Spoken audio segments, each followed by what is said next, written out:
Hey guys, Steve here with Scrollsaw Workshop. Got you out in the shop tonight to show you a little junk box tool that I put together. A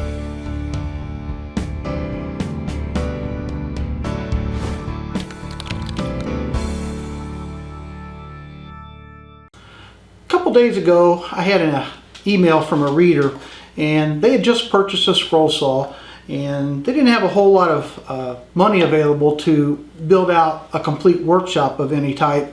So that we were just talking back and forth about what tools they really needed to have to be able to get into the hobby. And we talked about it, can you get away with a hand drill versus a drill press, and what kind of sandpaper you might need, just different assorted tools that we typically use as scroll sawyers. And one of the things we talked about was sanding. And I was mentioning that 90% you can get away with just your arm and some sandpaper to do most of the work, but occasionally it's nice to have something like a disc sander or an upright sander or something like that to get the work done a little faster. So I got to thinking, I've seen a lot of videos online where guys will build their own tools, and in some cases they're really elaborate, and you wonder if the time and expense they went into building it was really worthwhile, as opposed to buying just a cheaper tool. So I came out in the shop with the intention of building a disc sander, which you see here in front of you, and to build it with just stuff I had over there in my scrap bin and a little bit of extra hardware. I did go out and buy the sanding disc because all the discs that I had had the holes in them for the random orbit sanders that I have. So these particular discs are 6-inch discs. I just went with the smaller disc. No holes, and they actually have the adhesive on the back where you just peel them and stick them on.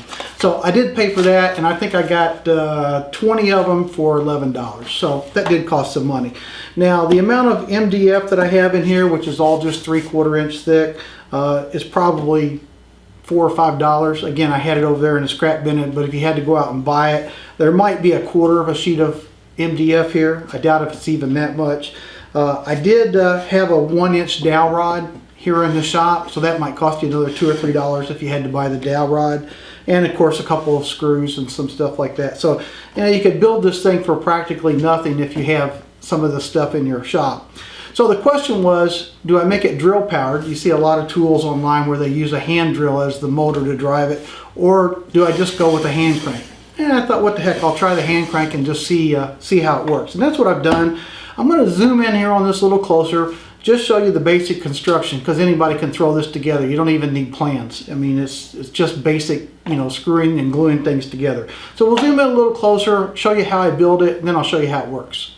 Okay, if you decide that you want to give one of these a try, again, to make a portable disc sander you could take with you to a show, or if you just don't have a disc sander and you want something cheap to throw together, I'll show you just the basics of how I put it together.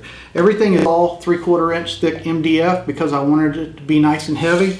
The base is 19 inches long and 7 inches wide, and I made the base longer so I could use clamps on this end and this end to clamp it down to my workbench. It gives me plenty of room to clamp it down and hold it nice and tight. The box here on top is just a simple 4-sided box with the inside open, and I just left it open because that way I can store my disc cleaner and whatever the other accessories I make for it. I can just shove them underneath there. So just a simple box. I did drill a couple holes here, and those were just to get my driver through so I could drive these two screws into the base and hold the box in place. I did this in case I ever want to take this box off and build something with a maybe a groove in it or something something that I ever wanted to change it. So I didn't glue this down to the base. I just screwed it on there, and I made this base table 1/8 of an inch distance from the pad, and I did that just by taking some 1/8 inch Baltic birch plywood when I mounted it, and I just used that as a spacer. The two discs, which I've got the sandpaper on this disc, and this one's just to hold the hand crank. These are also 1 or 3/4 inch thick MDF. I have a center hole drilled in both of these discs, or actually I ended up cutting it with a scroll saw, and I'll tell you why I did that.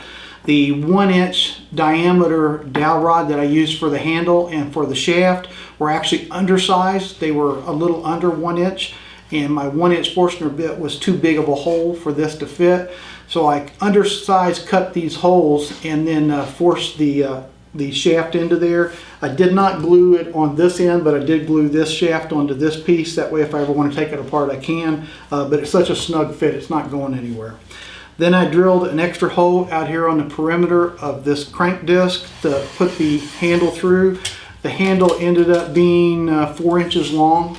The shaft between the two discs is 3 1/4 inch long. And the hole is, I don't know, probably 1.5 inches down from the top of this double thick MDF. And I simply just glued 2 pieces of MDF together for this wall that the hand crank assembly goes through. And I just did that to add a little weight to it and to give that shaft a little bit more surface area, because you figure if you do this long enough you're going to wear that out a little bit. And you know, I may have to come back at some point and rebuild that part of it, but again, it cost me $5 to put this together. So I did use pocket hole joinery to hold these double walls in. I did glue this down, but I did use pocket hole joinery just to hold the glue together, and I did the same on the box. I pocket holed these, the top and the bottom of the box together. The table, I made it just high enough. Let me measure it here. The table is 3 3/4 inches tall from this plate right here, and I did that to kind of center it on the disc. So when you build this table you want to center it. And that's pretty much all there is to construction. I mean, you really don't need any plans to do this. Just go in your shop and, you know, start building and measuring as you go, and you'll be fine. Now again, like I said, I do have these clamps, and I pull it up next to my workbench, and I just clamp it down here and on this end, and that gives me a nice solid surface. It's not going to move when I do the sanding. And what I'll do now is I'll get the camera up a little higher, pointing down at the table, and I'll show you this thing in action. If you look closely, you'll see that I've drawn some lines on this, and probably come back and redraw them with a permanent marker, but they're just pencil marks right now. And I put 3 on here at 45 degrees and 3 at 90 degrees, and that just helps me line up the piece a little bit when I'm going to cut it. I did make myself a little fence with a 45-degree cut on one end, and that allows me to come in, line this fence up with one of these lines. Then I can take a couple clamps, clamp this fence on, and if I want to sand a 45-degree end to this board right here, I just simply start this, keep up against my clamp,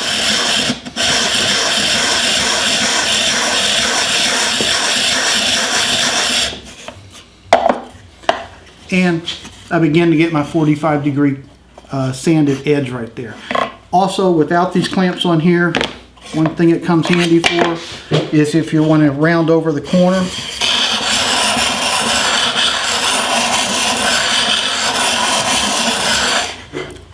Nice rounded corner, and obviously it's not as fast as a powered disc sander, but it does get the job done. I also keep, on all my sanders, I keep these little cleaning blocks handy, just to come in here and clean the sandpaper back off, and that really adds a lot to it. So let's say you had a piece where you'd cut out a circle and you made a few mistakes and you wanted to get in here and sand down to the line. It actually works pretty well. You can come in here and you can easily hold the piece with one hand while turning the crank with the other.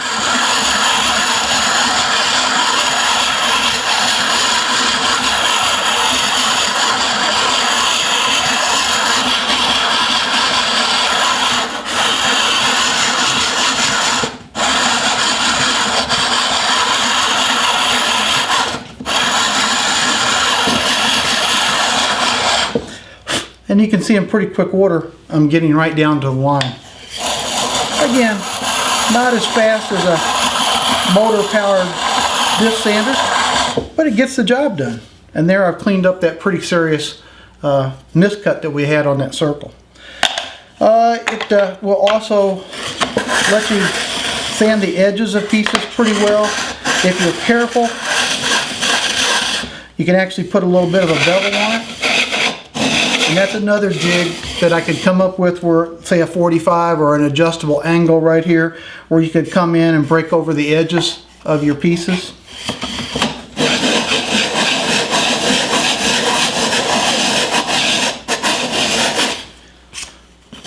don't know if you can see that, but we get a pretty good little bevel on the side of that piece right there. So, is it the most efficient tool in my shop? No, it's not, but it's not meant to be. If I were going out to a show and I needed a sander just to do quick work, to round over a corner or to, you know, sand out a mistake in a circle or something I was cutting, it works pretty well for that. Now, I didn't apply any wax to the back side of these discs that would make them a little smoother, but this MDF is such a smooth surface that it actually, you can see right there, it actually turns pretty free. It's going to wear out over time, no question about that. If you wanted to add a little bit more to it, you could go to all the trouble of adding, you know, bushings and a steel shaft. But again, I wanted to make this for pennies and not for dollars. Okay, obviously I didn't put this together with the intention of trying to compete with Jet or Delta or any of the other tool manufacturers. It was mostly just on a whim type of project that I wanted to throw together. But then after I made it, I thought, you know, it works reasonably well for small projects. A lot of the scroll saw type work we need doesn't require, you know, a great deal of sanding, you know, sanding out a mistake in a circle or something like that, or truing up your wheels for your little cars. This actually works just fine. Now, am I going to go over there and use my disc sander with a motor on it? Most of the time, but if I ever go do a show, I might very well take this with me. I'm Steve Good. I hope you find this useful. Again, I'm not going to have plans for this unless a lot of you ask for it. You know, I can go back and do the measurements and put together a set of plans for you. But I think if you just go in your shop, get yourself a sheet of MDF, I think you can build this pretty quickly. Thanks for being here with me at the Scrollsaw Workshop. We'll see you next time.